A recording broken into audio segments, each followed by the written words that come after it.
समय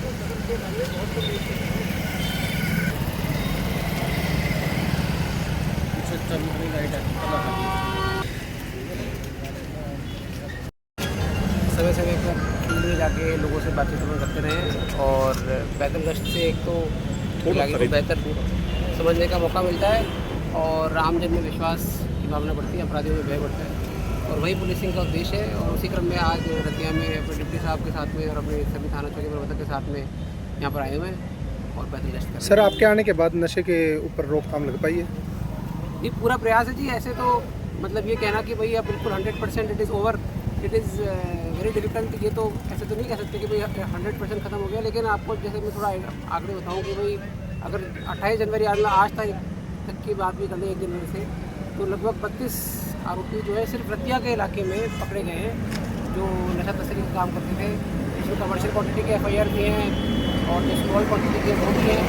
तो लगातार प्रयास कर रहे हैं। आपने देखा भी होगा कि डिप्लॉयमेंट अपना पहले से काफ़ी ज़्यादा है, नाके वगैरह हो गए या कुछ पार्क वगैरह भी जैसे हैं यहाँ पे, वहाँ पर भी अपनी दिनों रात की ड्यूटी है। तो पूरा प्रयास जारी है जी। इसमें 2 फ्रंट पे काम होते हैं, बेचने वाले को पकड़ने का अपना पूरा प्रयास है और जिनका इलाज किया जा सके या उनकी कोई मदद की जा सके, मान लीजिए उनके पास में दवाई खरीदने के पैसे नहीं है, खाना खाने के पैसे नहीं हैं, तो उन लोगों को हम जितनी भी मदद कर सकें, उनको एडमिट करा सकें सिविल अस्पताल में, रतिया के सिविल अस्पताल में नशा मुक्ति के वो प्रयास है। सर, जो पुलिस द्वारा ना पिछले कुछ समय से सख्ताई की है नशों के खिलाफ, तो अब ये पता चला है कि जो उन्होंने नशा तस्करों ने अपना पैटर्न चेंज कर दिया है। जैसे कुछ मेडिकल की दुकानों से नशा बिकता था, अब बाइक वगैरह या गाड़ियों पे नशे का प्रचलन चल रहा है। तो इसको लेकर पुलिस द्वारा कोई उचित कदम उठाए जाएंगे? जी, जैसे आपने बताया कि मेडिकल नशा के रिगार्डिंग में बता देता हूँ कि भाई समय समय पर पूरे हरियाणा से जो ड्रग कंट्रोल ऑफिसर्स DC उसको बुला के हम रेड करते हैं, चेकिंग करते हैं। कुछ दिन पहले भी पूरे स्टेट से लगभग 10 के आसपास ड्रग कंट्रोल ऑफिसर्स के साथ हमने चेकिंग करी थी और कुछ मेडिकल स्टोर वगैरह जहाँ पर गलत चीज़ें हो रही थी वो सील भी करे गए थे। इसके अलावा ये बात हमको पता है कि कई बार कन्फेक्शनरी शॉप हो गई या वीडियो गेम शॉप हो गई या मोटरसाइकिल हो गई, यहाँ पर ये मेडिकल नशा बेचने का प्रयास करते हैं। तो हमने उनको भी पकड़ा है और ऐसे इनपुट जब भी हमारे पास में आते हैं तो उनके खिलाफ कार्रवाई की जाती है। साथ ही साथ मैं ये भी बताना चाहूँगा कि जो नशा मुक्ति केंद्र होते हैं, कई बार ऐसी इन्फॉर्मेशन आती थी कि भाई नशा मुक्ति केंद्र के आसपास, क्योंकि वहाँ पर ऐसे लोग एडमिट होते हैं तो वहाँ पर नशा करने की इन्फॉर्मेशन आती थी। तो सभी जितने भी हमारे तरफ नशा मुक्ति केंद्र हैं उनके बाहर हमने परमानेंट 2-2 लोगों की ड्यूटी लगा दी है, 24 घंटे की ड्यूटी, ताकि ऐसा कहीं पर भी नहीं हो कि जैसे नशा मुक्ति केंद्र के बाहर नशा बेचने की कोई समस्या है। सर, नशे को लेकर निरंतर प्रयास किए जा रहे हैं रोकथाम के लिए, लेकिन नाके भी लगाए जा रहे हैं। क्या उन पे पुलिस को कुछ कामयाबी मिल पा रही है? बिल्कुल जी, मिल पा रही है। मैं आपको बता ही रहा हूँ कि 1 जनवरी से 28 जनवरी तक की बात ही कर ले तो सिर्फ रतिया में 26 FIR रजिस्टर की गई है, जिसमें 32 लोग अभी तक अरेस्ट किए जा चुके हैं 1 जनवरी से 28 जनवरी तक। और सिर्फ रतिया का आपको मैं डेटा बता रहा हूँ।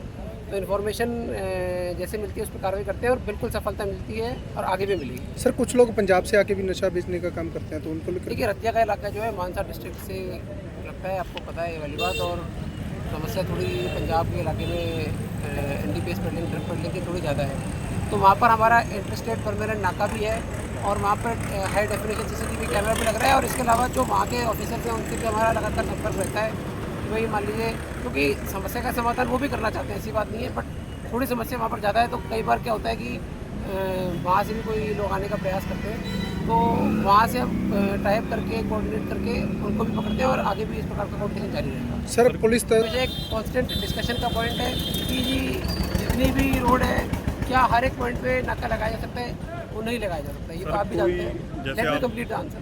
तो लेकिन क्या होता है कि क्यों डिप्लॉयमेंट किया जाता है फील्ड में? डिप्लॉयमेंट इसलिए किया जाता है कि भाई जो गलत व्यक्ति जो काम कर रहा है उसके मन में भय पैदा हो।